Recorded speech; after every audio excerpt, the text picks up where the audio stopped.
The most prostituted word in the world is dharma என்று சொல்வார்கள். வேதங்கள் மனிதனால் ஓதப்பட்டவை அல்ல.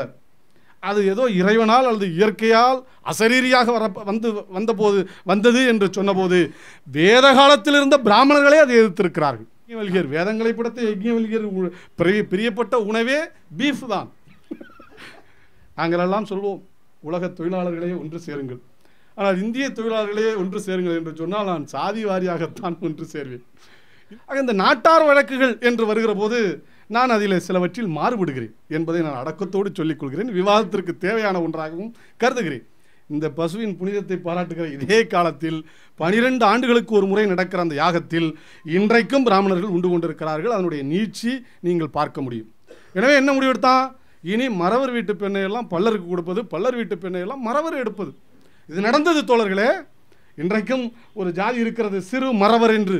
இந்த சிறு மறவரே மறவரும் பல்லரும் இணைந்து அதுவே தனி ஜாதி ஆகிவிட்டது. அதுதான் இந்தியாவினுடைய அவலம்.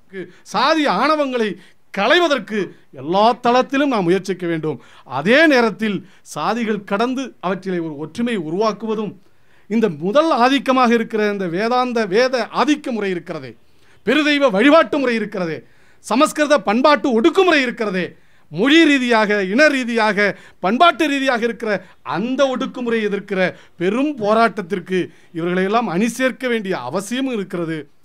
சாதிக்குள்ளே ஒரு இயங்கியல் இருக்கிறது. அந்த இயங்கியலை நீங்கள் அறியாமல், அந்த நுண் அரசியலை புரியாமல் நிச்சயமாக நம்மால் வெகு மக்களுக்கான அரசியலை, சமூக மாற்றத்திற்கான அரசியலை அல்லது ஒரு புரட்சியை நடத்துவது என்பது இயலாது. பார்ப்பனர்களை விட மோசமான பார்ப்பனர்களாக, நவீன பார்ப்பனர்களாக பிற்படுத்தப்பட்ட சாதியில் இருக்கிறார்கள். தலித்துகளிலும் கூட உயர்ந்த இடத்தில் இருக்கக்கூடியவர்கள் வளர்ந்திருக்கிறார்கள். ஆக பார்ப்பனியத்தை எதிர்க்க வேண்டும் என்றால் நமக்குள் இருக்கிற பார்ப்பனிய சிந்தனையை தீர்க்க வேண்டும் என்பதிலே நான் உடன்படுகிறேன். மக்கள் பின்பற்றத்தக்க ஒரு மாற்று பண்பாட்டை வைத்து அதை அரசியல் படுத்துகிற அந்த பண்பாட்டு அரசியலிலே நாம் பின்தங்கியிருக்கிறோம் என்கிற உணர்வை முதலில் நம் இதயத்தில் ஆழப்பதிந்து அந்த தேவையை நிறைவேற்றுகிறவர்களாக நாம் மாற வேண்டும். தோழர்களே, ஒரு சிறந்த இதழை நடத்துவது மட்டுமல்ல, அது சமூகத்தில் பீடித்திருக்கிற மூடத்தனங்களை நமக்கு இந்தியாவினுடைய பிரத்யோக தயாரிப்பான சாதி, உள்சாதி இந்த வடிவங்களை எல்லாம் வெளிக்கொணர்கிற உண்மையான ஒரு சமூக ஜனநாயகத்தை நிலைநாட்ட வேண்டும். முதலில் தேவை சமூக ஜனநாயகம். அந்த ஜனநாயகத்தை நிலைநாட்டுவதற்கு ஒரு உரையாடல் தேவை. அந்த உரையாடல் தேவைன்னா சாதாரணமாக சொன்னால் திரும்பி பார்க்க மாட்டார்கள். எனவே உரத்து சொல்ல வேண்டும் என்று காட்டாறு என்கிற பெயருக்கே உரிய அந்த வேகத்தோடும் விவேகத்தோடும் களப்பணியையும் எழுத்து பணியையும் கருத்து பரப்புகிற பணியையும் இணைத்தே நடத்துகிற இந்த குழுவினுடைய தலைவராக இருந்து செயல்படுகிற அருமை தோழர் என்னுடைய கொள்கை தோழமை, எப்படி இலக்கியங்களிலே கோப்பெருஞ்சோழனும் இவரும் பார்த்துக்காமலேயே நட்பில் வளர்த்ததை போல நாங்கள் தொலைபேசியில் மட்டும் உரையாடி எங்களுடைய நட்பை தோழமை விரிவாக்கம் செய்து கொண்டே இருந்தோம். இன்றைக்கு நாங்கள் நேரடியாக சந்திப்பதே இந்த நிகழ்வு தான். எனவே அந்த வகையிலே முதலிலே இந்த வாய்ப்பை ஏற்படுத்தி கொடுத்தமைக்கு பெரும் நன்றியை தெரிவித்துக் கொள்கிறேன். அருமை தோழர் விஜயராகவன் அவர்கள் இங்கே மிக தெளிவாக சொன்னார்கள்.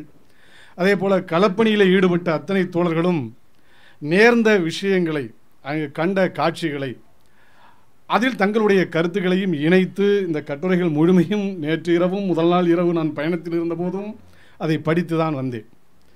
என்னை பொறுத்தவரை மாமேதை லெனின் ஒரு வார்த்தை சொல்லியிருக்கிறார். ஒரு பத்திரிகை என்பது எவ்வாறு இருக்க வேண்டும்? ஒரு பத்திரிகை என்பது ஏதோ பக்கங்களை புரட்டி பார்த்து அல்லது விஷயங்களை தெரிந்து கொள்கிற ஒன்றாக இருக்குமே, ஆனால் அது பத்திரிகையே இல்லை. பத்திரிகை என்பது ஒரு ப்ரொபகண்டிஸ்டாக இருக்க வேண்டும், கருத்துக்களை பரப்புவதாக இருக்க வேண்டும். இன்னொன்று, அது அமைப்பை உருவாக்குகிற தன்மை உடையதாக இருக்க வேண்டும். ஆர்கனைசர், ப்ரொபகண்டிஸ்ட் அண்ட் அஜிடேட்டர் என்று சொன்னார். அப்போ ஒரு அமைப்பை உருவாக்குவதும் கருத்துக்களை பரப்புவதும் போராட்டங்களை நடத்துவதும் தான் பத்திரிகையினுடைய முதல் பணி என்று சொன்னார்கள். எனவே அந்த வகையிலே எனக்கு தமிழ்நாட்டிலே பல பத்திரிகைகள் இருக்கிறது. இன்றைக்கு இடதுசாரிகள் நாங்களும் நிறைய பத்திரிகைகள் நடத்தி வருகிறோம்.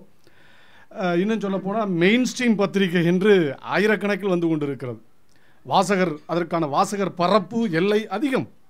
ஆனால் இது போன்று கொள்கை ரீதியில் நின்று மாற்றத்தை ஏற்படுத்துவதற்கு இன்றைக்கு சமூகத்தில் பீடித்திருக்கிற சாதியையும் சனாதானத்தையும் அல்லது பெண்ணடிமைத்தனத்தையும் நீங்கள் அதனுடைய வேர்கள் முதற்கொண்டு ஆய்வு செய்து அதை அப்புறப்படுத்துகிற ஒரு ரண சிகிச்சையை மேற்கொள்ள வேண்டும் என்றால் இது போன்ற பத்திரிகைகள் நூற்றுக்கணக்கில் துவங்க வேண்டும்.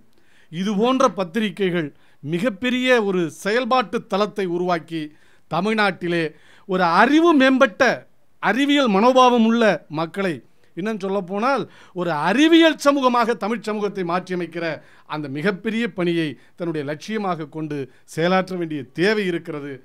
எனவே காலமறிந்து கூவுகிற சேவலை போல, காலை விடுகிறது என்று சொன்னால் கிராமங்களிலே சேவல் கூவும், சேவல் கூவி விட்டது என்று உழைப்பாளி மக்கள் எழுந்திருப்பார்கள். காலம் உணர்ந்து கூவுகிற சேவலை போல காலம் உணர்ந்து பல்வேறு செய்திகளை, பல்வேறு தகவல்களை, அது கள ஆய்வுகளாக இருக்கலாம், பல்வேறு தளங்களில் நின்று இருக்கலாம், அவற்றையெல்லாம் எடுத்து இன்றைக்கு தமிழ் மக்களுக்கு வாரி வாரி தந்து கொண்டிருக்கிறது. அதனுடைய சுற்று 2000 போகிறது என்று சொல்கிறார்கள்.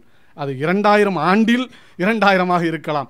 ஆனால் அதனுடைய கருத்து வீச்சு ஆயிரக்கணக்கில், லட்சக்கணக்கில், கோடிக்கணக்கில் எதிர்காலத்தில் இது வெல்லும், அதற்கான வாய்ப்பு நிச்சயம் நிரம்பி இருக்கிறது என்கிற ஒரு செய்தியை நான் பதிவு செய்கிறேன். ஏனென்றால் உண்மைதான் வெல்லும். இறுதியில் வெல்லப் போவது எது? உண்மைதான். அந்த உண்மையின் மீது நம்பிக்கை கொண்டிருக்கிற நாம் ஒரு பொது விவாதத்தை, உரையாடலை துணிந்து நடத்துகிறோம். எனக்கு சில கருத்து மாச்சரியங்கள் உண்டு. நான் பல விவாதங்களுக்கு போகிறேன். நான் போகிற போது இந்த கருத்தில் நின்றுதான் பேச வேண்டும் என்று சொல்வேன். அங்கே வருகிற கருத்துரையாளர்கள் வைக்கிற விளக்கங்கள், பல்வேறு செய்திகள் என்னுடைய கருத்தை மாற்றியிருக்கிறது. இதுதான் அறிவுத்தளத்திலே செயல்பட வேண்டிய ஒரு விஷயம். அதே போல நாம் சொல்கிற கருத்துகளும் பலருடைய மனமாற்றத்தை ஏற்படுத்தி இருக்கிறது. எனவே ஒரு அறிவு சமூகம் என்று சொன்னால் உண்மையை உள்வாங்கி உணர்வதும் விவாதங்களில் அதை நோக்கி பயணம் செய்வதும் என்பதுதான் மிக முக்கியமானது. அந்த வகையிலே இதழியல் துறையில் ஒரு மகத்தான பணியை, ஒரு புரட்சிகர பணியை நிகழ்த்தி கொண்டிருக்கிறது. அநேகமாக உங்களுடைய அனைத்து இதழ்களையும் நான் படித்து விடுவேன். கிடைக்கவில்லை என்றால் உடனே நான் தொலைபேசியிலே தொடர்பு கொண்டு கேட்கிற போது மீண்டும் இன்னொரு இதழ் வரும். அது நம்முடைய பொதுத்துறை நிறுவனமாக இருக்கிற தபால் தந்தித்துறை இருக்கிறது. தபால் துறை சிலவற்றை உரிய நேரத்தில் அனுப்பும், சிலவற்றை மாதங்கள் கடந்தும் கூட அனுப்பாத நேரத்தில் நான் அனுப்ப சொல்லி மீண்டும் கேட்பேன். ஏனென்றால் அந்த துறையினுடைய தவறு அது. எனக்கும் கிடைக்கவில்லை, நீங்கள் அனுப்பிய உங்களுக்கும் திருப்தி இல்லை, கிடைத்ததா என்று 3 நாளுக்கு ஒரு முறை கேட்டுக்கொண்டே இருப்பார் தோழர். ஆக இவை எல்லாமே நாம் இணைத்து பார்க்க வேண்டிய ஒரு சூழலில் இருக்கிறேன். நிச்சயமாக நாம் வாழ்கிற இந்த காலம் முன் எப்போதும் இல்லாத மிகப்பெரிய வசதிகளை, நவீன தொடர்பு சாதனங்களை உருவாக்கி தந்திருக்கிறது. நம்முடைய பரப்பும் பணியை கூட அது எளிதாக்கி இருக்கிறது. உலகத்தையே உள்ளங்கை அளவுக்கு அது சுருக்கி இருக்கிறது.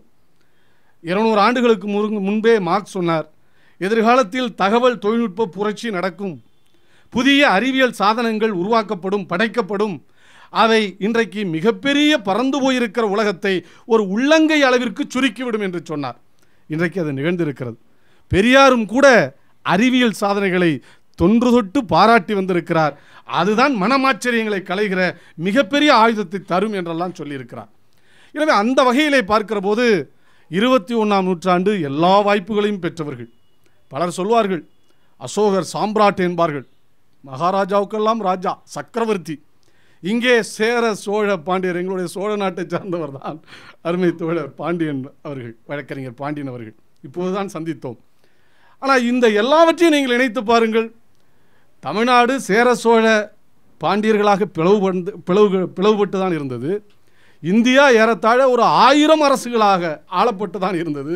இந்த இந்தியா என்கிற சொல்லே வெள்ளையர்கள் நமக்கு அளித்த ஒரு சொல் என்றுதான் நாம் உணர வேண்டும். முகலாயர்கள் அளித்த இந்து சொல்லை போல இந்தியர் என்பது வெள்ளையர்கள் அளித்த ஒன்றாகத்தான் நாம் பார்க்க வேண்டும்.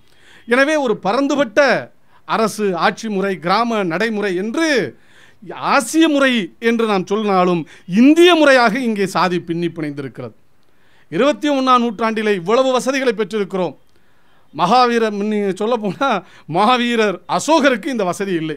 அவர் இந்த மாதிரி ஒரு குளிரூட்டியை கூட அனுபவித்திருக்க முடிந்திருக்காரு. இது போன்ற குளிரூட்டப்பட்ட அறைகள் கூட அன்றைக்கு ராஜ அவைகளாக இருந்திருக்க முடியாது. ஏனென்றால் இவையெல்லாம் இல்லை. ஆக எனவே தான் அக்பர் அடிக்கடி தலைநகரத்தை மாற்றினார் என்றால் ஒரு 6 மாத காலத்தில் கடும் குளிர் நிலவுகிற இடமாக டெல்லி இருக்கும். அடுத்து ஒரு 3 மாதம் மிகப்பெரிய வெப்பலை வீசுகிற பகுதியாக டெல்லி இருக்கும். எனவே டெல்லியிலிருந்து துக்ளக்கு மாறிய கதையெல்லாம் உங்களுக்கு தெரியும். அந்த வெப்பத்தின் அளவு தான் காரணம். எனவே அந்த வகையிலே பார்க்கிற போது முன் எந்த தலைமுறையும் அனுபவிக்காத நம்முடைய தலைவர்களே அனுபவிக்காத பல வாய்ப்புகளை, வசதிகளை பெற்றிருக்கிற ஒரு காலத்திலே நாம் ஆண்டு கொண்டிருக்கிறோம். ஆனால் அதே நேரத்தில் எந்த தலைமுறையும் அனுபவிக்காத தீண்டாமை, சாதிய வெறி, கலப்பு திருமணம் என்று சொன்னால், சாதி மறுப்பு திருமணம் என்று சொன்னால் வெட்டி கொலை செய்கிற கொடூர நிகழ்வுகள், இந்த 21ஆம் நூற்றாண்டிலே இரட்டை குவளை முறை, இவற்றையெல்லாம் சொன்னார்கள். ஆனால் அதற்கு மேலே நகரங்களிலே அது வேறு விதத்திலே பயணப்பட்டு வந்து கொண்டிருக்கிறது. கருத்தியல் ரீதியான தீண்டாமை. நீங்கள் வீடு கேட்கிற போது, உங்கள் வீட்டை அளிக்கிற போது என்ன கேட்கிறார்? நீங்கள் சைவம் கொள்ளக்கூடியவரா, சைவம் உட்கொள்ள மாட்டீர்களா என்று கேட்பார். அடுத்து உங்கள் ஊர் எது என்று கேட்பார். அதனுடைய நோக்கம் என்ன? அடுத்து தெரு என்று கேட்பார். உங்கள் அப்பா பேர் என்ன என்று கேட்பார்கள். இதனுடைய நோக்கம் என்னவென்றால், உங்கள் சாதி எந்த சாதி என்பதை அறிந்து நாம் கொடுக்கலாமா கொடுக்கக்கூடாதா என்கிற அந்த நிலைப்பாட்டை எடுப்பதற்காகத்தான் இவ்வளவு அறிவினா அறியாவினா என்று சொல்கிறோமே, அந்த வினாக்களை எல்லாம் இலக்கண முறைப்படி வீட்டு உரிமையாளரை கேட்கிற இந்த கருத்தியல் தீண்டாமை நிலவுகிற காலம். எனவேதான் இன்றைக்கு மிகப்பெரிய அளவிற்கு நம்முடைய இயக்கங்கள் இணைந்து பணியாற்ற வேண்டிய தேவை இருக்கிறது, போராடி வெல்ல வேண்டிய கட்டாயம் இருக்கிறது. எனவே அந்த வகையிலே தான் இன்றைக்கு நாம் இதை பார்க்கிறோம். 21ஆம் நூற்றாண்டு என்றால் உலகம் முழுவதும் பெரிய மாற்றங்கள் நிகழ்ந்திருக்கிறது. ஜனநாயகம் குறித்து பெரிய விழிப்பு வந்திருக்கிறது. சமூக மாற்றம் குறித்து விழிப்பு வந்திருக்கிறது. அதுவும் பொருளாதார சுரண்டல் என்று சொன்னால் நம்மை விட அதிகம் பேசக்கூடியவர்களாக சாமானியர்கள் இருக்கிறார்கள். ஆனால் சமூக மாற்றம் என்று சொல்கிற போது தன்னுடைய சொந்த ஜாதியை அல்லது சொந்த குலத்தை விட்டு வருவதற்கு ஒரு அங்குலம் கூட முயற்சிக்காத பிற்போக்குத்தனம் மண்டி கிடக்கிற மூளைக்கு சொந்தக்காரர்களாகவும் இன்றைக்கு நாம் இருக்கிறோம் என்று சொன்னால், இவ்வளவு ஏடுகளை படிக்கிறோம், கட்சவி வாட்ஸ்அப்பை கவனிக்கிறோம், முகநூலை ஆராய்கிறோம், ட்விட்டர் பக்கங்களையெல்லாம் புரட்டி பார்க்கிறோம், கணினியில் புதிய புதிய தகவல்களையெல்லாம் தரவிறக்கம் செய்து நாம் தினந்தோறும் நம்முடைய அறிவு பசியை தீர்த்து கொண்டிருக்கிற காலத்திலே கூட இந்த தீண்டாமை அல்லது இந்த சாதி உணர்வு என்பது நம்முடைய மூளையை கவ்வி பிடித்திருக்கிறது என்றால் அதனுடைய ஆற்றலை நாம் புரிந்து கொள்ள வேண்டும். நம் மனதிலே மண்டி கிடக்கிற அந்த மன இழுக்குகளையும் இந்த நேரத்திலே நாம் குறிப்பாக சிந்திக்க வேண்டியிருக்கிறது. எனவே 2000 ஆண்டுகளுக்கு முன்பு சாதி உருவான போது இல்லாத கொடுமை இன்றைக்குத்தான் அதிகம். 2000 ஆண்டுகளுக்கு முன்பு சாதி உருவான போது அது ஒரு ஜனநாயக நிர்வாகமாக இருந்தது. நான் அடிப்படையை சொல்கிறேன். அம்பேத்கர் கூட மிக தெளிவாக சொல்வார், சாதி என்பது தொழில் பகுப்பு தான், தொழில் பிரிவினை தான் சாதியாக வந்தது.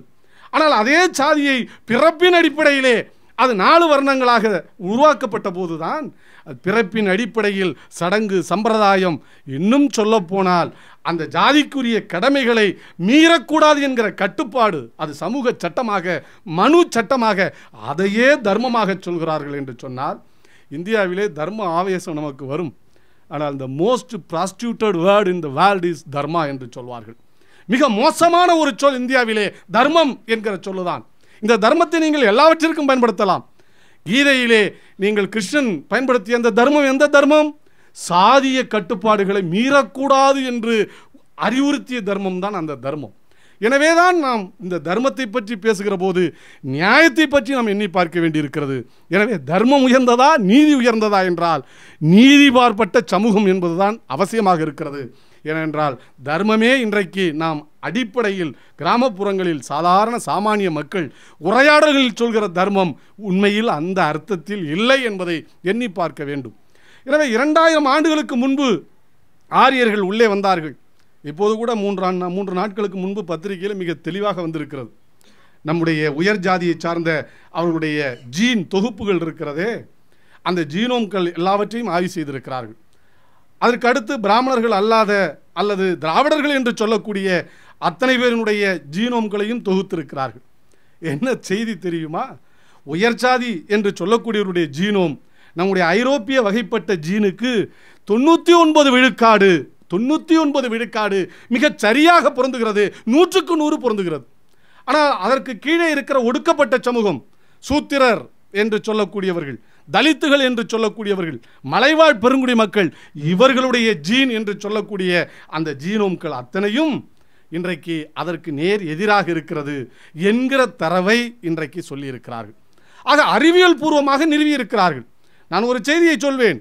உங்களுக்கு எல்லோருக்கும் தெரியும், உசிலம்பட்டியை பற்றி நிறைய பேசினீர்கள். அந்த உசிலம்பட்டியின் சிறப்பு என்ன தெரியுமா? நீங்கள் தான் உசிலம்பட்டி ராவணன். உசிலம்பட்டியின் சிறப்பு என்ன தெரியுமா?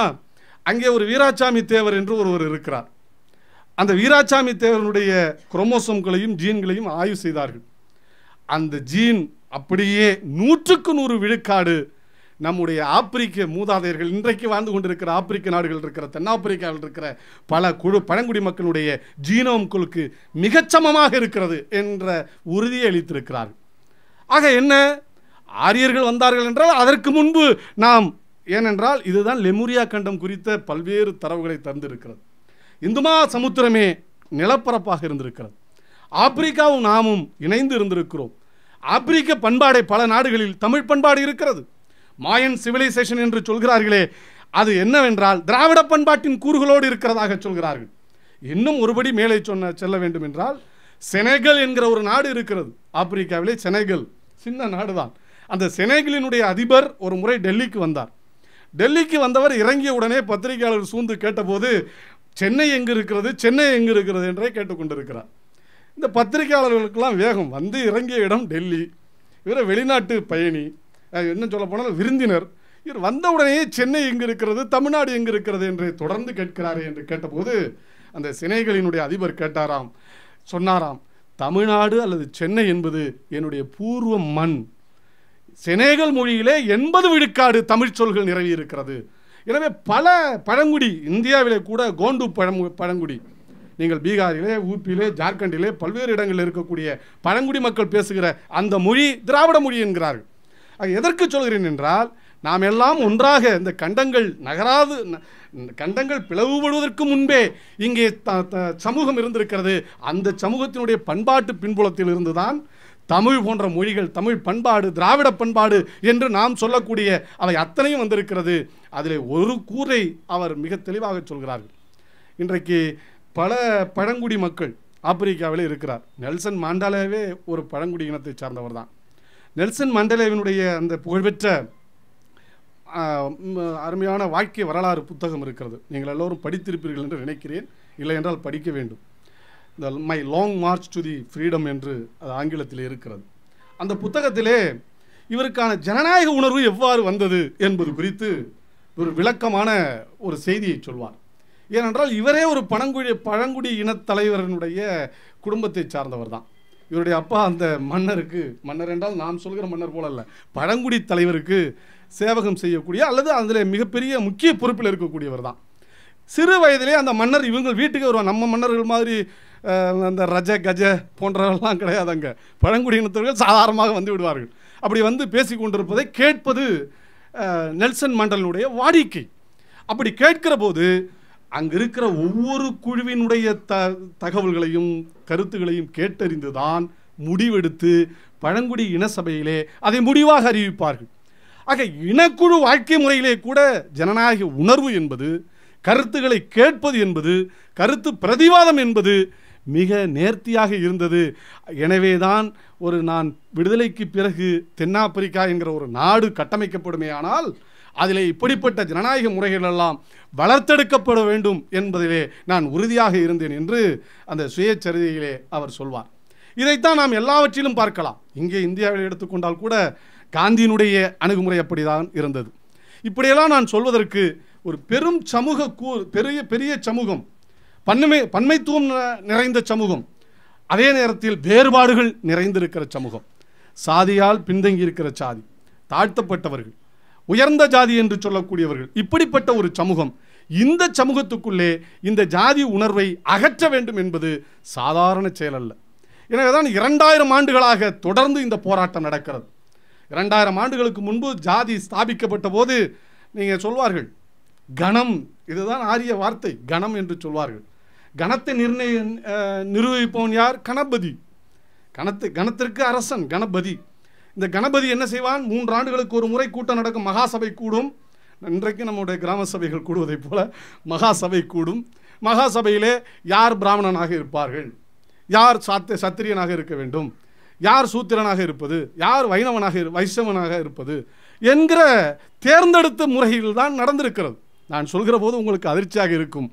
ஆனால் இந்த முறை தொடர்ந்து வருகிற போது எங்கே அது தவறுகிறது என்று சொன்னால், இந்த தலைமை பொறுப்பில் இருக்கிற கூடிய கணபதி தன்னுடைய சொந்த பந்தங்களுக்கு உயர்ந்த பொறுப்பை தர வேண்டும் என்று விரும்புகிறான். இந்த நெப்போட்டிசம் என்று இன்றைக்கு அரசியலை சொல்கிறார்களே, சொந்தக்காரர்களுக்கு சலுகை காட்டுவது, அதை அன்றைக்கு ஆரம்பித்தார்கள். அதன் பிறகு அவர்களை மட்டுமே பிராமணர்களாக அறிவிக்கிறார்கள். ஒரு காலத்தில் பிறப்பை அதோடு இணைக்கிறார்கள்.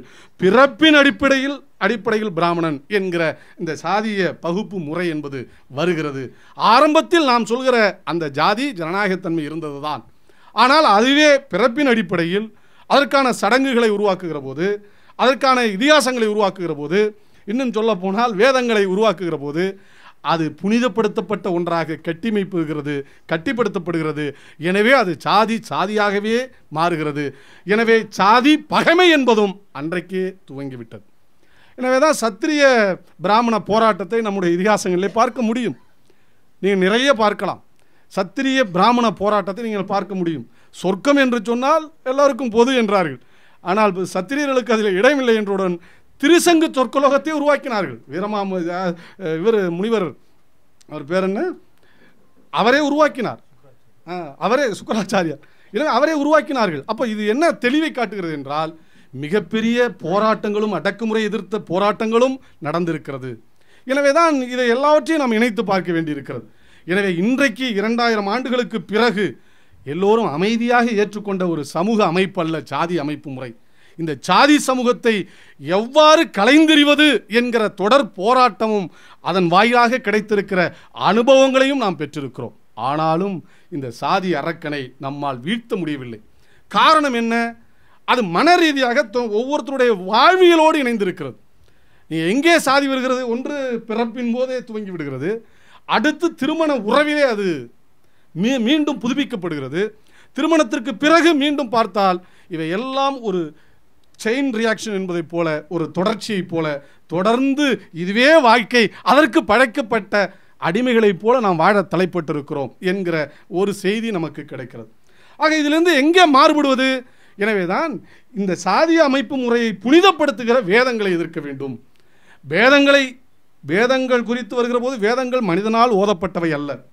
அது ஏதோ இறைவனால் அல்லது இயற்கையால் அசரீரியாக வந்தது என்று சொன்னபோது வேத காலத்தில் இருந்த பிராமணர்களே அதை எதிர்த்திருக்கிறார்கள். நான் நிறைய ஆதாரங்களோடு சொல்ல முடியும்.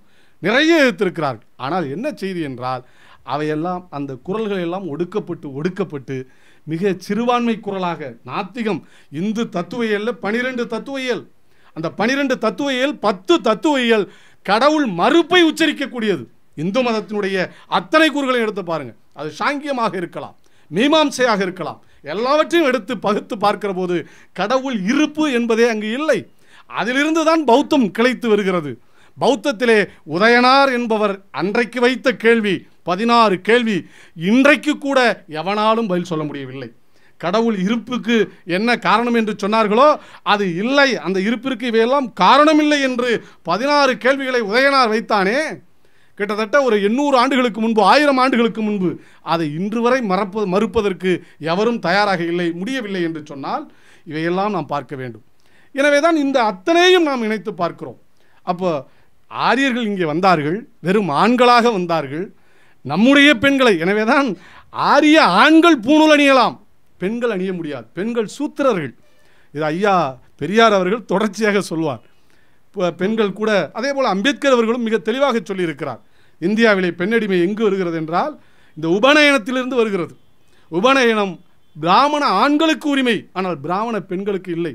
ஆனால் வேத காலத்திலேயே மிகச்சிறந்த கல்விமானாக இருந்த கார்கி, யக்ஞவல்கியர் கணவர் யக்ஞவல்கியர், ஆனால் இளம் பெண்ணாக இருக்கிற போது அந்த குருவோடு சென்று யக்ஞவல்கியர் அவங்க அப்பாவோடு சென்று விவாதிப்பாராம். அந்த விவாதத்திலே கலந்து கொண்டு கார்கி அந்த பெண் வைத்த கேள்விகள் இருக்கிறதே, அவை அத்தனையும் கடவுள் மறுப்பு கேள்விகள், அவை அத்தனையும் பொருள் முதல்வாத கண்ணோட்டத்தோடு கூடிய கேள்விகள் என்று வேதங்களிலேயே கிடைக்கிறது. ஆனால் கார்கிக்கு என்ன பதில் சொன்னார் தெரியுமா? நீ கேட்கிற விதண்டாவாதங்களுக்கு நான் பதில் சொல்ல முடியாது, இப்படியே நீ கேட்டால் உன் தலை சுக்குநூறாக உடையும். இதுதான் அன்றைக்கும் கதை, இன்றைக்கும் கதையாக இருக்கிறது. எதற்கு சொல்கிறேன் என்றால், அதே கார்கியை அவன் மணந்து விட்டார். அதே கார்கியிடம்தான் மாட்டுக்கறியை வாங்கி யக்ஞவல்கியர், வேதங்களை படுத்த யக்ஞவல்கியர் பிரியப்பட்ட உணவே பீஃப் தான். அதை சமைத்து கொடுக்கிற வேலையை செய்தவர் யார் என்றால் மிகச்சிறந்த சிந்தனைவாதி கார்க்கி தான். ஆக இவை எல்லாம் இருக்கிறது. எனவே தான் நாம் சொல்கிறோம், இந்த வேர்களை அறியாமல், சாதியினுடைய பின்புலத்தை அறியாமல், அதனுடைய உருவாக்கத்தை அறியாமல், அது எவ்வாறு கட்டிப்படுத்தப்பட்டது, அதனுடைய பொருளியல் கூறுகளை அறியாமல், தொழிலை பாகுபடுத்துவதற்காக தோன்றிய சாதி தொழிலாளர்களையும் பாகுபடுத்தியது என்று அம்பேத்கர் கூறுகிறார். அது உண்மைதானே? நாங்கள் எல்லாம் சொல்வோம், உலக தொழிலாளர்களே ஒன்று சேருங்கள். ஆனால் இந்திய தொழிலாளர்களே ஒன்று சேருங்கள் என்று சொன்னால் நான் சாதி வாரியாகத்தான் ஒன்று சேர்வேன். இந்திய தொழிலாளர்கள் அவ்வாறு வருவதில்லை. என்ன காரணம்? ஏனென்றால் இந்த சாதி அவர்களை கவ்வி பிடித்திருக்கிறது. ஆனால் இன்னொன்றையும் சொல்வேன், சாதியே ஒரு தொழிலாகவும் இருக்கிறது. இப்போது நீங்கள் கூட சொன்னீர்கள், துளி வெளுப்போர் தொழில் எது? அது ஒரே சாதியாக இருக்கிறது. முடி திருத்துவோர் அது தொழிலும் அதுதான், சாதியும் அதுதான். ஆனால் இன்றைக்கு கிரீன் ட்ரெண்ட் போன்ற பன்னாட்டு நிறுவனங்கள், அது பெரும் நிறுவனங்கள் எல்லாம் எந்த தொழிலையும் செய்ய தயாராக வந்து விட்டார்கள். அநேகமாக 60 ரூபாய்க்கு வெட்ட வேண்டிய முடியை 300 ரூபாய்க்கு வெட்டி தரக்கூடிய நம்முடைய கௌரவப்படுத்துகிற வேலையை இது போன்ற ஸ்பா என்கிற பெயரில் வருகிற நவீன பித்தலாட்டங்கள் எல்லாம் ஈடுபட்டு கொண்டிருக்கிறது. ஆனால் அடிப்படையில் தொழில் சாதி என்பதற்கான இன்றைக்கும் நிகழ்காலத்திலும் இருக்கிற எடுத்துக்காட்டுகளாக அந்த 2 ஜாதிகளை சொல்லலாம், இன்னும் பலவற்றை சொல்லலாம். ஆனால் எதற்கு சொல்கிறேன் என்றால், அதில் அந்த கூறு இருக்கிறது. ஆனால் அதையும் மீறி இது எவ்வாறு கெட்டிப்பட்டு இருக்கிறது என்று வருகிற போதுதான் நீங்கள் சொல்கிற இந்த நாட்டார் வழக்குகள் எல்லாம் வருகிறது. ஆக இந்த நாட்டார் வழக்குகள் என்று வருகிற போது நான் அதில் சிலவற்றில் மாறுபடுகிறேன் என்பதை நான் அடக்கத்தோடு சொல்லிக் கொள்கிறேன். விவாதத்திற்கு தேவையான ஒன்றாகவும் கருதுகிறேன். இந்த நாட்டார் வழக்கு பெருதெய்வ வழிபாடு. பெருதெய்வ வழிபாட்டிலே மொழி பிரச்சனை வருகிறது. சிதம்பரத்தில் போய்வினா ஆறுமுக நாவலர் எதற்காக போராடினார்? அவரும் இறந்து போயிட்டார். தமிழ் நீச பாஷை. தமிழிலே இங்கே எந்த வழிபாட்டு முறையும் இருக்கக்கூடாது. தேவாரம் திருவாசகம் ஓதக்கூடாது. அதற்கு பதிலாக சமஸ்கிருத ஸ்லோகங்களை வேதங்களைத்தான் ஓத வேண்டும் என்கிற ஆதிக்க பண்பாடு. அந்த ஆதிக்க பண்பாட்டை எதிர்க்கிற போது தமிழ் முறையிலே தமிழ் வேதங்களை ஓதுவதற்கான உரிமை வேண்டும் என்று வருகிற போது பொது உடைமையராகிய நாமும் அதே போல திராவிட இயக்கங்கள் பெரியாரிஸ்டுகளும் இணைந்து நிற்க வேண்டிய கட்டாயம் இருக்கிறது. அந்த இடத்திலே இது மிக மோசமானது, இது சரியில்லை என்று வருகிற போது போராட்டமே உடன்பாடும் எதிர்ப்பும் என்கிற 2 நிலைப்பாடுகளோடு இந்திய சமூகத்தில் நடத்த வேண்டிய கட்டாயம் இருக்கிறது. போராட்டத்திலே சிலவற்றில் நாம் கடவுள் மறுப்பு என்பதிலே உறுதியாக இருக்கிறோம். ஆனால் அதே நேரத்தில் வழிபடக்கூடியவன் உழைப்பாளி மக்களாக இருக்கிறான், பிற்படுத்தப்பட்டவனாக இருக்கிறான், தலித்துகளாக இருக்கிறான், அவனுடைய உரிமை, அவனுடைய மொழி உரிமை அங்கு பங்கம் விளைகிற போது அதை எதிர்த்து அவன் உரிமைக்காக குரல் கொடுக்க வேண்டிய இடத்திலும் நாம் இருக்கிறோம். எனவே அந்த நிலையில் என்று பார்க்கிற போது நிச்சயமாக அதை எதிர்க்க வேண்டிய கட்டாயத்தில் இருக்கிறோம். அதே போல உணவு. இப்போது நீங்கள் எடுத்துக்கொள்ளலாம், எல்லா பெருந்தெய்வ வழிபாடு உள்ள இடத்துலையும் நெய். ஒரு காலத்தில் பசுவை வெட்டின இடத்துல இப்போ பசுக்கு பதிலாக நெய்யை ஊற்றிட்டு இருக்காங்க, வேற ஒன்றும் இல்லை.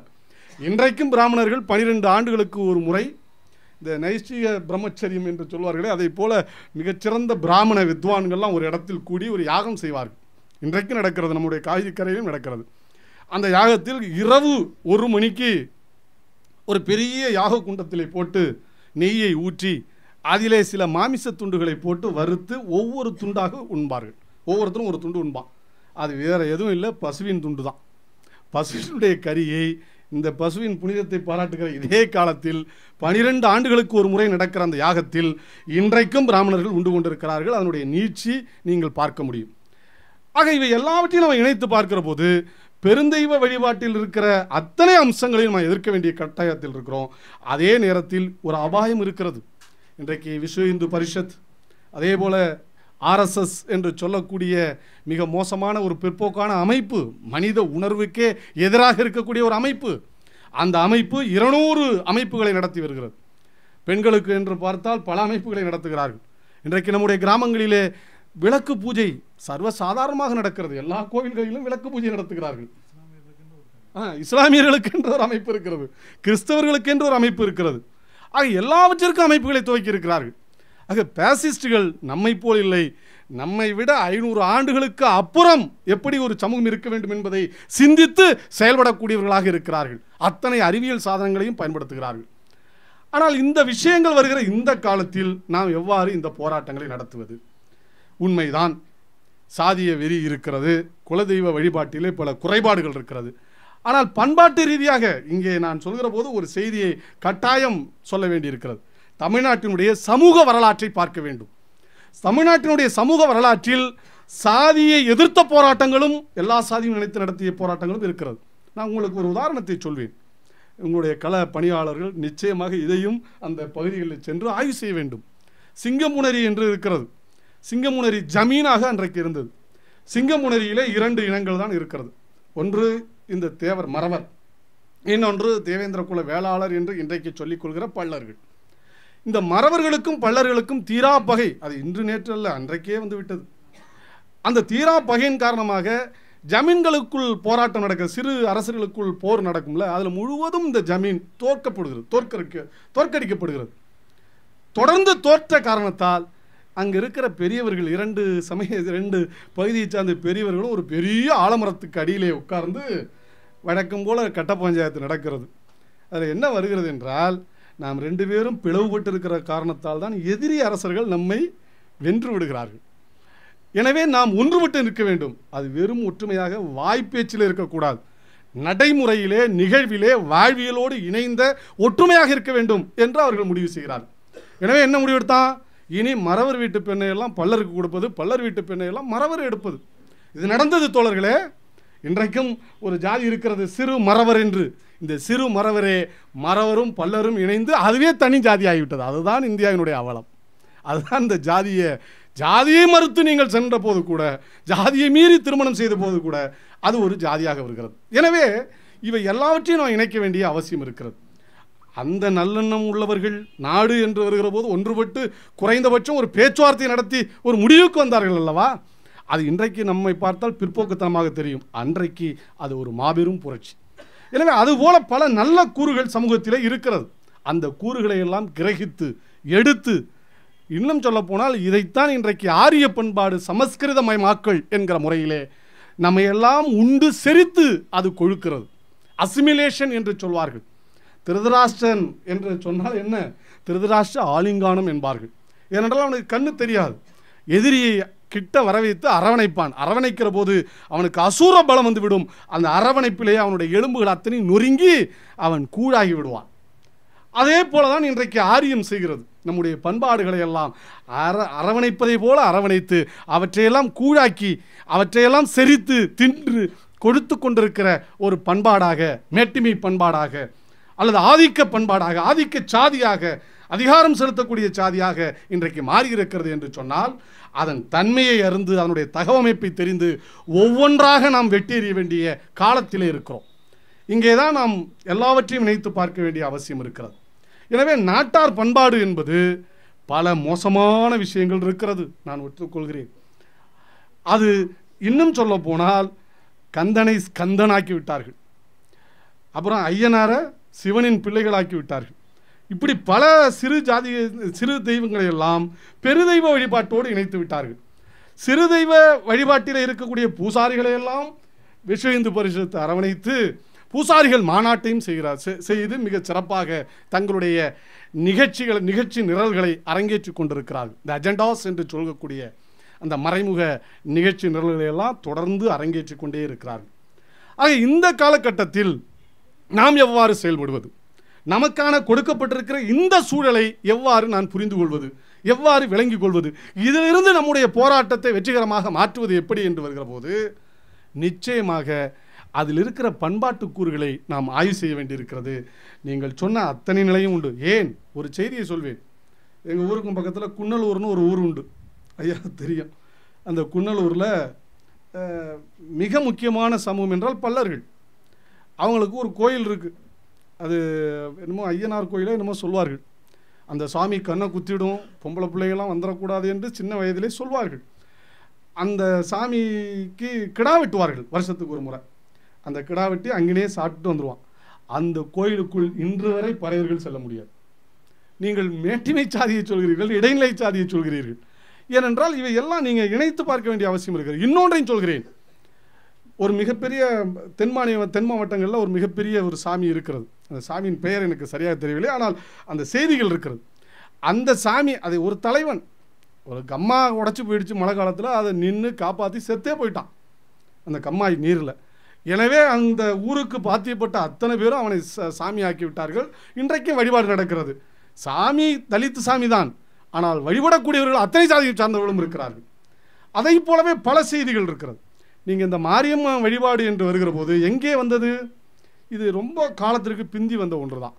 எப்போ நம்முடைய தெலுங்கர்கள் ஆட்சி, நாயக்கர்கள் ஆட்சி காலம், அப்போ உலா என்று வருகிறது. நம்முடைய தமிழிலே கூட சிற்றிலக்கியம் என்று அது சொல்லப்படுகிறது. ஏனென்றால் அது ஆண் பெண் நுகர்ச்சியை மட்டுமே மையப்படுத்திய ஒன்றாக இருக்கும். இப்படி அந்த நாயக்க மன்னர்கள் தெருவெல்லாம் அப்படி உலா வருவார்கள் மாலை நேரத்தில். எங்கெல்லாம் நல்ல பெண்கள் இருக்கிறார்களோ அவர்களையெல்லாம் அவர்கள் தேடி அழைத்து கொண்டு போய் விட வேண்டும்.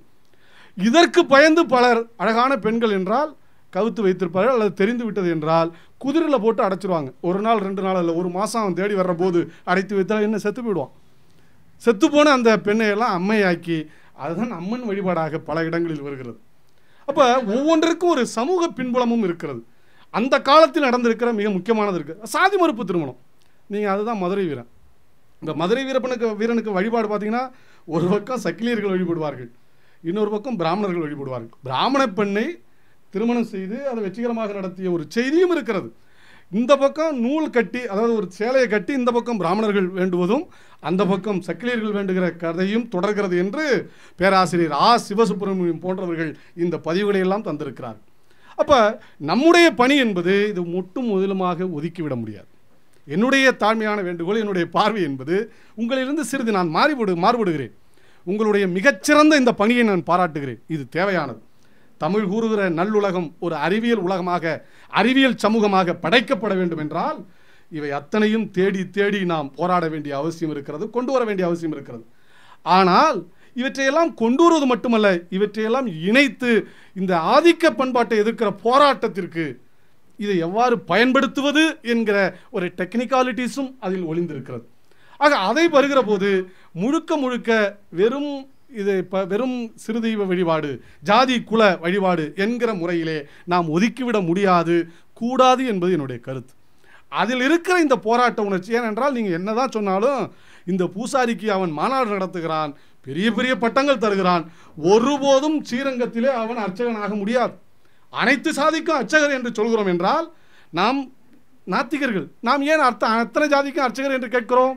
ஏனென்றால் வழிபாட்டிலே சம உரிமை வேண்டும், வழிபாட்டு முறையில் அவனுக்கு இருக்கிற உரிமை அவனுக்கு கிடைக்க வேண்டும் என்கிற அந்த ஜனநாயக எண்ணம் தான்.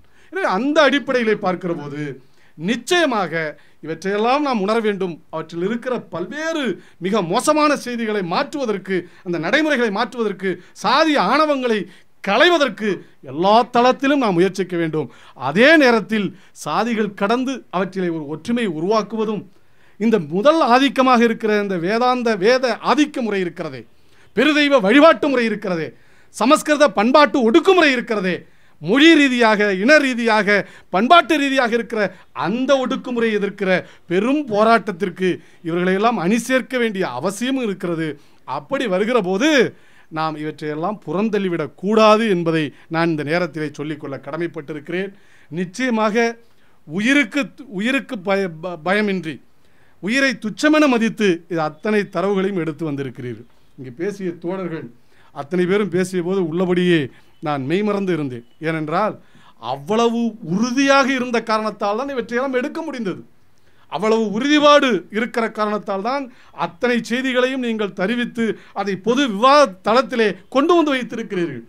ஆனால் அதே நேரத்தில் இதை இன்னும் செழுமைப்படுத்த வேண்டும் என்று சொன்னால் தயவு கூர்ந்து அதற்குள் இருக்கிற இயங்கியலை நாம் அறிந்து கொள்ள வேண்டும்.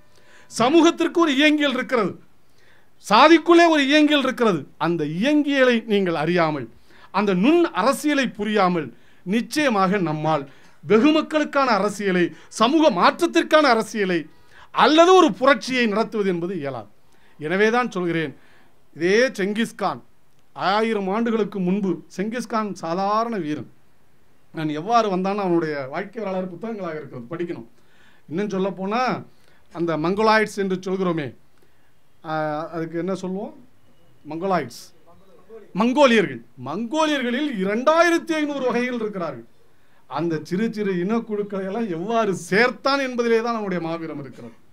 அதை எவ்வாறு ஜனநாயக நடைமுறைப்படுத்தினான் என்பதுதான் அதனுடைய வரலாறு இருக்கிறது. அவன்தான் இந்தியாவிலிருந்து ஐரோப்பாவையே வெல்ல போன மாபெரும் வீரன் என்று சொல்கிறார்கள். இன்னைக்கு யுகோஸ்லேவியா, செக்கோஸ்லோவியா போன்ற ஐரோப்பிய நாடுகளுக்கு சென்றால் ஏறத்தாழ ஒரு 10,000 to 50,000 பேர் நம்முடைய ஹிப்பிஸ் என்று சொல்லக்கூடிய குறவர்கள், நரிக்குறவர்கள், மியூசிக் வாசிப்பாங்களா, அவங்கெல்லாம் அன்னைக்கு அங்கே செட்டில் ஆயிருக்காங்க. இது யார்? இன்னைக்கு போய் நீங்கள் அங்கே நின்று கேட்டிங்கன்னா தமிழ் பாடலை நம்மை விட அழகாக பாடுகிறார்கள்.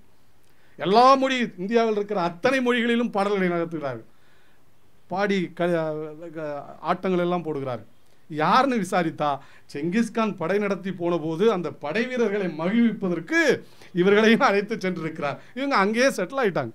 அப்போ இது நான் பார்க்க வேண்டும். அப்போ இந்த வேறுபாடுகள் இருக்கிறது, சாதிய ஒதுக்குமுறைகள் இருக்கிறது. இன்னும் சொல்ல போனால் பார்ப்பனர்களை விட மோசமான பார்ப்பனர்களாக, நவீன பார்ப்பனர்களாக பிற்படுத்தப்பட்ட சாதியில் இருக்கிறார்கள். தலித்துகளிலும் கூட உயர்ந்த இடத்தில் இருக்கக்கூடியவர்கள் வளர்ந்திருக்கிறார்கள். ஆக பார்ப்பனியத்தை எதிர்க்க வேண்டும் என்றால் நமக்குள் இருக்கிற பார்ப்பனிய சிந்தனையை தீர்க்க வேண்டும் என்பதிலே நான் உடன்படுகிறேன். நிச்சயம் அது தேவை. இன்றைக்கு காலத்தின் தேவையாக அது மாறி இருக்கிறது. அதே நேரத்தில் தலித்துகளுக்குள்ளே கூட பார்ப்பனிய சிந்தனை வந்துவிட்டது. அம்பேத்கரே சொல்கிறார், மகாராஷ்டிராவில் மகர், மங்கு 2 இனப்பிரிவு. இந்த 2 இனப்பிரிவுலையும் அடிக்கடி மோதல் வந்து கொண்டே இருக்கிறது. மகர்கள் எண்ணிக்கையிலே கொஞ்சம் அதிகம். அவன் தன்னை உயர்ந்த ஜாதி என்கிறான். இங்கே எப்படி பல்லர்கள் சொல்லிக் கொள்கிறார்களோ, கிருஷ்ணசாமி போன்றவர்கள் எங்களுக்கு இடஒதுக்கீடு வேண்டாம் என்று இன்றைக்கு சொல்கிறாரோ, அதை போல பலர் அங்கே உண்டு. அவர்களெல்லாம் அந்த பிரிட்டிஷ் இராணுவத்திலே வீரர்களாக இருந்தவர்கள், ஊதியம் பெற்றவர்கள். உங்களுக்கு ஒரு செய்தியை சொல்வேன். சிவாஜி, வீர சிவாஜி என்று இன்றைக்கும் போர்டா விட்டுக்கிட்டு தெரிகிறான் பல ஆர்எஸ்எஸ்காரன். அந்த சிவாஜியை அழித்ததே பிராமணர்கள் தான், பேஷ்வா பிராமணர்கள் தான். அந்த பேஷ்வா படை சிவாஜி அடித்தது மட்டுமல்ல, அங்கே இருக்கிற மகர் வீடுகளை எல்லாம் பூந்து கொள்ளையடித்தார்கள். அந்த வீரர்களை எல்லாம் படுகொலை செய்தார்கள். குடும்பங்களை நிற்கதியில் ஆளாக்கினார்கள். வெள்ளைக்காரனுக்கு வந்த பிறகு, வெள்ளைக்காரன் படையில் போனோன்னே முதல்ல இவன் அடித்தது எங்கன்னா, எவன்லாம் பேஷ்வா இருக்கானோ அவன் வீட்டை பூந்து தான் அடித்தான் மகர்கள். அது தங்களுடைய பழியை தீர்த்து கொண்டார்கள் என்று வரலாற்று ஆய்வாளர்கள் சொல்கிறார்கள். எனவே இது போன்ற பல்வேறு நிகழ்வுகள் இருக்கிறது. ஆனால் அம்பேத்கர் சொல்வார், மகர்கள் தங்கள் மங்குகளை விட தாங்கள் ஓர் அங்குலம் உயர்ந்தவர்கள் என்று கருதுகிறார்கள் என்றால் உங்கள் சிந்தனையிலே பிராமணியம் வந்துவிட்டது, பார்ப்பனியம் வந்துவிட்டது. எனவே அந்த ஆதிக்க எண்ணம் உங்கள் மூளைக்குள்ளே இருக்கிறது. முதலில் நீங்களும் மங்குக்களும் சகோதரர்கள் என்கிற எண்ணத்தை விதையுங்கள். அதுதான் ஒட்டுமொத்த ஒடுக்குமுறைக்கு மாற்றி முன்வைக்கும், அதை எதிர்க்கிற போராடுகிற ஆற்றலை தரும் என்று சொல்வார். இன்றைக்கு அதுதான் தேவையாக இருக்கிறது. பிற்படுத்தப்பட்டவர்களையும் தலித்துகளையும் மோத விடுவது, பிற்படுத்தப்பட்டவர்களையும் மிகவும் பிற்படுத்தப்பட்டவர்களையும் மோத விடுவது, பிற்படுத்தப்பட்டவர்களையே எண்ணிக்கை உயர்ந்த சாதி, எண்ணிக்கை குறைந்த சாதி அல்லது நடுநிலை சாதிகள், எண்ணிக்கையில் நடுநிலையாக இருக்கிற சாதிகளுக்குள் மோத விடுவது. நீங்கள் முக்குளத்தோர் என்று பார்த்தால் முக்குளத்தோர் முக்குளத்தோராக இல்லை. அதற்குள் பெரும் போராட்டம் இருக்கிறது. மறவர்களை கள்ளர்கள் ஏற்றுக்கொள்வதில்லை, கள்ளர்களை அகம்படியர்கள் ஏற்றுக்கொள்வதில்லை. ஆக இவையெல்லாம் ஒரு ஒரு செயற்கையான ஒற்றுமை தந்து கொண்டிருக்கிறது. ஆக இவை எல்லாவற்றையும் இணைத்து பார்க்கிற போது சாதியை களைந்து இந்த சாதிய இழிவுகளை சுமந்து வருகிற இந்த தன்மையை உடைக்க வேண்டும் என்கிற மனோதிடம் கொண்ட இளைஞர்கள் இன்றைக்கு நூற்றுக்கணக்கிலே வருகிறார்கள். நீங்கள் சொன்ன அதே மேட்ரிமோனியலில் பார்த்தீங்கன்னா, இந்து பத்திரிகையிலையும் டைம்ஸ் ஆஃப் இந்தியாவிலையும் பார்த்தீங்கன்னா, காஸ்ட் நோ பார் என்பது இப்போது அதிகரிக்கிறது. முன்பு அங்கொன்றும் இங்கொன்றுமாக இருக்கும், இப்போது காஸ்ட் நோ பார். ஆனால் அதற்கு பதிலாக பொருளாதார தரம் வந்துவிட்டது. அங்கே என்ன வருகிறது? என்னுடைய மகள் மிக சொகுசான வாழ்க்கை நடத்தக்கூடிய யுஎஸ் செட்டில்டு. எனவே யுஎஸ் செட்டிலான ஒரு ஜாதி பார்க்காத, மதம் பார்க்காத ஒரு ஆண் தேவை என்கிற வேண்டுதல் வருகிறது, என்கிற வேண்டுகோள் வருகிறது. ஆக இவையெல்லாம் இன்றைக்கு வந்து கொண்டிருக்கிறது. எனவே தான் இவை அனைத்தையும் பார்க்கிறோம். இன்றைக்கு இந்தியாவில் இருந்து பலர் புலம்பெயர்ந்து சென்று கொண்டிருக்கிறார்கள். தமிழ்நாட்டிலிருந்து அத்தனை ஐரோப்பிய நாடுகளிலும் வாழக்கூடியவர்கள் இருக்கிறார்கள். இன்றைக்கு தமிழ் 57 நாடுகளில் மொழியாகவே பேசப்படுகிறது. அது 6 நாடுகளில் தேசிய மொழியாக அங்கீகரிக்கப்பட்டிருக்கிறது. சமீபத்தில் கனடாவில் பாராளுமன்றத்தில் பேசக்கூடிய மொழியாக தமிழ் ஒரு மாற்றமடைந்திருக்கிறது. கனடா பாராளுமன்றத்தில் தமிழில் வேண்டுமானால் பேசலாம், அதை டிரான்ஸ்லேட் பண்ணக்கூடிய வசதிகளை ஏற்படுத்தியிருக்கிறார்கள். ஆஸ்திரேலியாவில் தமிழை அங்கீகரித்திருக்கிறார்கள். சவுத் ஆப்பிரிக்காவில் தேவைப்பட்டால் நீங்கள் தமிழ் வழியிலேயே கல்வி மேற்கொள்ள முடியும். ஆக போய் அத்தனையும் வருகிறது. அப்போ குண்டுச்சட்டிக்குள்ளே குதிரை ஓட்டுகிற போது கிராம பூசாரிகிட்ட நீங்கள் விபூதி வாங்கிக்கிட்டு இருந்த காலம் மலையேறும், மலையேற வைக்க வேண்டும். அந்த வேலையை நாம் செய்ய வேண்டும். இதே தமிழ் இளைஞன் உசிலம்பட்டியை சேர்ந்தவன் அமெரிக்காவில் இருக்கிற போது அங்கே இருக்கிற கருப்பினருக்கும் தனக்குமான உறவை பார்ப்பானே தவிர அங்கே இருக்கிற தமிழர்களுக்கு இடையே உள்ள சாதி பிரிவினை பார்க்க மாட்டான். அங்கே கேட்கிற போது இந்தியன் என்பான், சவுத் இந்தியன் என்பான், தமிழ்நாடு என்பான், அதோடு நிறுத்திக் கொள்வான். ஆனால் இங்கே வருகிற போது தமிழ்நாட்டில் எந்த மாவட்டம், எந்த ஊர், எந்த தெரு, எந்த தெருவில் அவர் தந்தை பெயர் என்ன என்று கேட்கிறான் என்றால் நடித்து கொண்டு வாழ்க்கை நடத்தக்கூடியவர்களாக நம்முடைய சமூகம் இருக்கிறது. வெளியிலே ஒரு முகம், உள்ளே ஒரு முகம். எனவே இந்த மாற்றத்தை ஏற்படுத்துவதற்கு வெளியிலே நீ எவ்வாறு பார்க்கிறாயோ அதே நிலையில், புறநிலையில் உலகம் முழுவதும் நீ எவ்வாறு மனிதனை பார்க்கிறாயோ அதே நிலையில் இன்றைக்கு இந்தியாவிலும் நீ வாழ்கிற உள்ளூரிலும் பார்க்க வைக்கிற ஒரு பார்வையை தந்தாக வேண்டும். இன்றைக்கு அதுதான் தேவையாக இருக்கிறது. நீங்கள் ஒரே ஒரு செய்தியோடு நான் நிறைவு செய்ய விரும்புகிறேன். காலம் கடந்து கொண்டே இருக்கிறது. உங்களுக்கு தெரியும், கிரேட் பிரிட்டன், இங்கிலாந்தில் மொத்தம் 10 லட்சம் பேர் இந்தியர்கள் வாழ்ந்து கொண்டிருக்கிறார்கள் சிட்டிசனா. அதில் 8 லட்சம் பேர் தலித்துகள். தோழர்களே, 8 லட்சம் பேர் தலித்துகள். இந்த 2 லட்சம் பேரில் தான் பிற்படுத்தப்பட்டவர்களும் பிராமணர்களும் வருகிறார்கள். ஆனால் அங்கே இருக்கிற பெரும் நிறுவனங்கள், தனியார் நிறுவனங்கள் அத்தனையிலும் பார்த்தீங்கன்னா பட்டேல்களும் பிராமணர்களும் அப்புறம் நீங்கள் சொல்கிற அந்த உயர்ஜாதியை சார்ந்த வடநாட்டு மார்வாடிகளும் தான் இருக்கிறார்கள். இவர்கள் முழுவதும் அங்கே எவ்வாறு செயல்படுகிறார்கள் என்பதற்கு பிரிட்டனிலேயே வழக்கு இருக்கிறது. அங்கே இருக்கிற உயர்ந்த பதவியில் ஒரு தலித் வந்து விட்டால் அதை எப்படி போட்டு கொடுத்து வெள்ளக்காரங்கிட்ட அவன் பதவியை காலி செய்கிறார்கள். இந்த செய்தியெல்லாம் வந்து அந்த நீதிமன்றம், அவங்களுடைய உச்சநீதிமன்றத்திலே வழக்கு நடந்து அங்கே பாகுபாடுகளுக்கு எதிரான சட்டத்தை கொண்டு வந்திருக்கிறார்கள். ஆகவே எல்லாம் எதற்கு சொல்கிறேன் என்றால், சாதி நம்ம எங்கே போகிறானோ அங்கங்கே ஒரு ஜாதியையும் அந்த பின்புலத்தையும் நடத்தி கொண்டிருக்கிற, ஆதிக்கம் செலுத்தி கொண்டிருக்கிற அந்த காலமும் இருக்கிறது. அதே நேரத்தில் அவனோடு அந்த உள்ளூர் மக்களோடு இவன் வருகிற போது தன்னை முற்போக்காளனாக, இந்தியனாக அல்லது தமிழனாக காட்டிக்கொள்கிற இரட்டை வாழ்க்கையிலே வந்து கொண்டிருக்கிறான். பாரதிய ஜனதா கட்சியும் RSS மட்டுமே இரட்டை வார்த்தைக்கும் இரட்டை வாழ்க்கைக்கும் சொந்தக்காரர்கள் இல்லை. இந்தியர்களாகிய நாம், சாதியில் பிறந்திருக்கிற நாம், நம்முடைய வாழ்க்கை முறையிலே கூட அது இருக்கிறது என்று சொன்னால் இதை நாம் கிள்ளி எறிய வேண்டிய காலத்தில் இருக்கிறோம். எனவே தான் அறிவியல் கண் கொண்டு சிந்திக்கிறோம். ஏன் பெரியார் கலந்தெழுந்தார்? 100 ஆண்டுகளுக்கு முன்பு இருந்த சனாதன முறை, சாதிய வெறியாட்டம், இவையெல்லாம் எண்ணி பார்க்கிறோம். இன்றைக்கே இப்படி இருக்கிறது என்றால் அன்றைக்கு எவ்வாறு இருந்திருக்கும்? எனவேதான் அன்றைக்கு திராவிட இயக்கம் கிளர்ந்தெழுந்தது. பொது உடைமை இயக்கம் தஞ்சை மாவட்டத்தில் தலித்துகளுக்கு எதிராக நடத்திய கொடுமைகளை எதிர்த்து மிகப்பெரிய போராட்டங்களை நடத்தியது என்றால் அது மிகப்பெரிய வரலாற்றுக்கு சொந்தக்காரர்களாக இருக்கிறார்கள். இன்றைக்கும் கூட நீங்கள் சொல்ல முடியும், பல செய்திகளை சொல்ல முடியும். ஆனால் இன்றைய சமூகத்திற்கு தகுந்த போராட்டங்கள் நடத்துகிறோமா? ஏனென்றால் RSSும் பாரதிய ஜனதாவும் சங்க பரிவாரங்களும் முன்வைக்கிற அரசியல் பண்பாட்டு அரசியல். எவ்வாறு பண்பாட்டு அரசியலை முன்வைக்கிறான்? நீ இந்துத்துவா பண்பாடு என்று கட்டமைக்கிறான். சமஸ்கிருதம் என்கிற மொழியை முன்வைக்கிறான். இந்தி ஆதிக்கத்தை திணிக்கிறான். எல்லாவற்றிற்கும் மேலாக இதை ஏற்றுக்கொள்ள வைக்கக்கூடிய ஒரு நடுத்தர மனநிலையை உருவாக்கி இருக்கிறான். இந்த மிடில் கிளாஸ் என்று சொல்கிறோமே, மைட்டி மிடில் கிளாஸ். இன்றைக்கு 40 கோடி மக்கள் இருக்கிறார்கள். அவர்கள் தான் வியாபாரத்துக்கு அடித்தளமாக இருக்கிறார்கள். அவர்களெல்லாம் மாறி வருகிறார்கள். அப்போ இந்த உளவியலை அவர்கள் உருவாக்குகிறார்கள். அந்த உளவியலுக்கு தகுந்த ஊடகம், நீங்கள் தான் ராமாயணா மகாபாரதா தூர்தர்ஷனில் பரப்பப்பட்ட பிறகுதான் அது அறிவியல் கருவி. ஆனால் அந்த தூர்தர்ஷன் தொலைக்காட்சியை திறந்து வைத்துவிட்டு எல்லோரும் சாம்பிராணி போட்டுட்டு தாங்க உட்காந்து பார்த்துருக்குறான். எனவே அதில் சீதையாக நடித்தவங்க தான் இப்போ அமைச்சர், அதில் ராவணனாக நடித்தவனும் MP, அதில் ராவணனாக நடித்தவர் MP, சீதையாக நடித்தவர் அமைச்சர். இப்படி ஒரு 6 பேருக்கு அமைச்சர் பதவி வந்திருக்கிறது. அப்போ இந்த உளவியல் அவர்களுக்கு தேவையாக இருக்கிறது. அந்த தேவையை ஊடகங்கள் மிகப்பெரிய உளவியல் போராக நடத்தியிருக்கிறார்கள். அதுதான் இன்னைக்கு நடந்துகிட்டு இருக்கு. அப்போ இதை எதிர்க்க வேண்டும் என்றால் மாற்று பண்பாட்டை வைக்க வேண்டும்.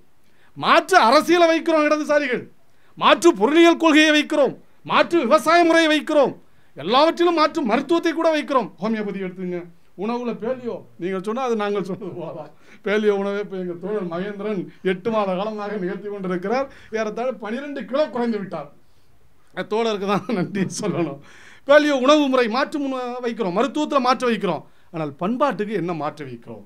எதிர்பண்பாடு நாம் சொல்கிறோம். ஆனால் ஒரு மாற்று பண்பாட்டை, மக்கள் பின்பற்றத்தக்க ஒரு மாற்று பண்பாட்டை வைத்து அதை அரசியல் படுத்துகிற அந்த பண்பாட்டு அரசியலிலே நாம் பின்தங்கியிருக்கிறோம் என்கிற உணர்வை முதலில் நம் இதயத்தில் ஆழப்பதிந்து அந்த தேவையை நிறைவேற்றுகிறவர்களாக நாம் மாற வேண்டும்.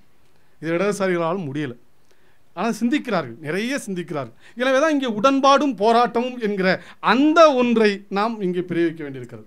இந்த சமூகங்களில், சாதி சமூகங்களில் வர்ற எதிர்க்க வேண்டிய விஷயத்தை எதுக்கணும், உடன்பட்டு போக வேண்டிய விஷயத்தில் உடன்பட்டு அவர்களோடு நின்று போராட வேண்டும், போராளிகளாக அவர்களை உருவாக்க வேண்டும். அந்த நடைமுறை அரசியலே அவர்களுக்கு தரணும். இந்த யுக்தியோடு இயங்க வேண்டியிருக்கிறது. ஏனென்றால் சமூகம் எப்போதும் ஒரே நேர்கோட்டில் வராது. சமூக வளர்ச்சி என்பது ஸ்பிரிங் மாதிரி இப்படியே வரும். ஸ்பிரிங் பார்த்தீங்கன்னா ஒவ்வொரு சுழலுக்கும் ஒரு சின்ன இன்ச்சு மாறுபாடு. இப்படி திரும்பி வர போது வரும். முன்னாடி 1980களில் பெல்ஸ் பாட்டம் போட்டிருந்த அதே இது மறுபடியும் வரும். ஒட்டை வெட்டின கட்டிங் மறுபடியும் வரும். ஓஹோ, அன்றைக்கு இருந்தது தானே இன்றைக்கி வந்து கொஞ்சம் மாறுபட்டு இருக்கும் அதுலேருந்து. இப்போ பாருங்கள், மறுபடியும் டைட்ஸ், ஜெமினி கணேசன் போட்ட டைட்ஸ் பேண்ட்டு, எம்ஜிஆர் போட்ட டைட் பேண்ட் வந்துடுது. அப்படியே வரும். இது ஆடையில் மட்டும் இல்லை, எல்லாவற்றிலுமே வரும். அப்போ சமூகம் என்பது நேர்கோட்டு வளர்ச்சியில் செல்லவில்லை, அது ஒரு சுழல் பாதையில் சுற்றி சுற்றி வருகிறது. எனவே சமூக மாற்றத்தை உருவாக்கக்கூடிய நாம் ஒரு 50 ஆண்டில் 10 ஆண்டில் 100 ஆண்டில் மாற்றத்தை உருவாக்கிவிட முடியும் என்று நினைக்கக்கூடாது. காரணம், இது ஒரு தொடர் ஓட்டம், ரிலே ரேஸ். அதில் பெரியார் அன்றைக்கு ஒரு பெரிய தீப்பந்தத்தை நம் கையிலே கொடுத்திருக்கிறார். அந்த காலத்தை சார்ந்தவர்கள் சுற்றி வந்து அடுத்த கையில் கொடுத்திருக்கிறார்கள். அதை போல இன்றைக்கு தமிழ்நாட்டில் இருக்கிற மார்க்சியர்கள் பல கள ஆய்வுகளை செய்து பல பிரச்சனைகளை கொண்டு வந்திருக்கிறார்கள். இதையெல்லாம் இணைத்து ஒரே சுடரொளியாக தமிழ்நாட்டிலும் இந்தியாவிலும் கொண்டு வர வேண்டிய தேவை இருக்கிறது, அவசியம் இருக்கிறது. எனவே இந்த காலத்தின் கட்டாயத்தை உணர்ந்து நாம் செயல்பட வேண்டும். எனவே பண்பாட்டு விஷயங்களில், பண்பாட்டு பிரச்சனைகளில், ஜாதிய பின்புலங்களில் பல தரவுகளை எடுக்க வேண்டிய அவசியத்தில் இருக்கிறோம். பலவற்றை மாற்ற வேண்டிய அவசியம் இருக்கிறோம். எங்கே எப்போதுமே ஜெராக்ஸ் எடுத்தால் அப்படியே தெரியும். இந்த சமூக அமைப்பை ஜெராக்ஸ் எடுக்கிறவர்கள் தான் பலர்.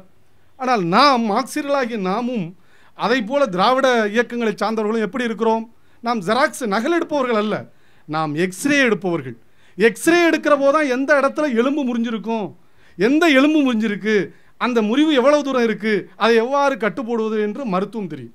எலும்பு முறிவு தெரியாமல் எக்ஸ்ரே எடுக்காமல் நீங்கள் போய் கட்டுனீங்கன்னா அந்த அங்கே இதில் கட்டுவாங்கள்ல, அந்த கட்டு தான் எலும்புக்கு மேலே எலும்பு ஒட்டி வளைந்து விடும் கை. எனவே அது மாதிரி இல்லாமல் நாம் நம்முடைய துல்லியமான பார்வையில் ஏற்கனவே நம்முடைய மூதாதையர்கள், நம்முடைய மாபெரும் தலைவர்கள், தந்தை பெரியார், அதே போல் அம்பேத்கர், அதே போல் இந்தியாவிலே பொதுவுடைமை இயக்கத்திலே பணியாற்றிய பல தலைவர்கள் இருக்கிறார்கள். அவர்கள் பண்பாட்டுத்துறையில் பணியாற்றியவர்களை நான் சொல்கிறேன். அந்த கருத்துக்களை எல்லாம் எடுத்து இன்றைக்கு இருக்கிற சமூகத்திற்கு எது தேவை, எங்கே உடைபட்டு கிடக்கிறோம், எங்கே நொறுங்கி கிடக்கிறோம். அம்பேத்கர் தலித்துகளை பார்த்து சொல்கிற போது, தீண்டாமை பற்றி சொல்கிற போது நொறுங்குண்ட சமூகம், புரோக்கன் சொசைட்டி என்று தான் சொல்வார், காஸ்ட் என்று தான் சொல்வார், கம்யூனிட்டி என்று தான் சொல்வார். எனவே உடைக்கப்பட்ட சமூகம், போரிலே உடைக்கப்பட்டு எனவே புறந்தள்ளப்பட்டதாக மாறுகிறது என்கிற செய்தியை சொல்வார். அதிலே ஒன்றை சொல்வார், பார்ப்பனர்கள் பொதுவாக பார்ப்பனர் அல்லாதவரை பார்த்தாலே தீட்டு என்று ஒதுங்கி சொல்வார்கள். ஆனால் தலித்துகள் மகாராஷ்டிராவிலும் தென்னிந்தியாவிலும் எவ்வாறு இருக்கிறார்கள் என்றால், பிராமணர்கள் வந்தால் திரும்பி வந்துடுவான், ஆக கெட்ட சகுனம் என்று. ஏனென்றால் அந்த எதிர்ப்பை காட்டுகிறார்கள் என்று அவர் குறிப்பிடுவார். எனவே இவற்றையெல்லாம் உள்வாங்கி இந்த ஆதிக்க எதிர்ப்பு பண்பாட்டையும் நாம் கட்டியமைக்க வேண்டிய அவசியம் இருக்கிறது. அதன் ஊடே பயணப்பட்டு தான் அரசியலை நாம் மேற்கொள்ள வேண்டும். ஏனென்றால் இன்றைக்கு சங்க பரிவாரங்கள் நடத்துகிற அரசியல் பண்பாட்டு அரசியல். பண்பாட்டு அரசியலுக்கு தத்துவார்த்த விளக்கம் தந்து கொண்டிருந்தால் எந்த காலத்திலும் நம்மால் தத்துவார்த்த விளக்கம் நமக்குள் இருக்க வேண்டும். ஆனால் பண்பாட்டு மொழியிலே நாம் நம்முடைய பதிலை உருவாக்க வேண்டும். பண்பாட்டு மொழியிலே நம்முடைய எதிர் தாக்குதல் இருக்க வேண்டும். அதற்கான ஒரு பெரும் படையை உருவாக்குவதற்கு காட்டாறு மிகப்பெரிய ஒரு சாதனையை செய்திருக்கிறது. நிச்சயமாக இந்த பணி தேவை. இதை பெரிய அரசியல் கட்சிகளாக இருக்கக்கூடிய இடதுசாரி கட்சிகளோ அல்லது இன்றைக்கு ஆளும் கட்சிகளாக மாறியிருக்கிற திராவிட இயக்கங்களோ செய்ய இயலவில்லை. நீங்கள் செய்கிறீர்கள். இணைந்து செய்வோம், செயல்படுவோம், மாற்றத்தை கொண்டு வருவோம் என்று சொல்லி நல்ல வாய்ப்புக்கு நன்றி பாராட்டி விடைபெறுகிறேன். நன்றி, வணக்கம்.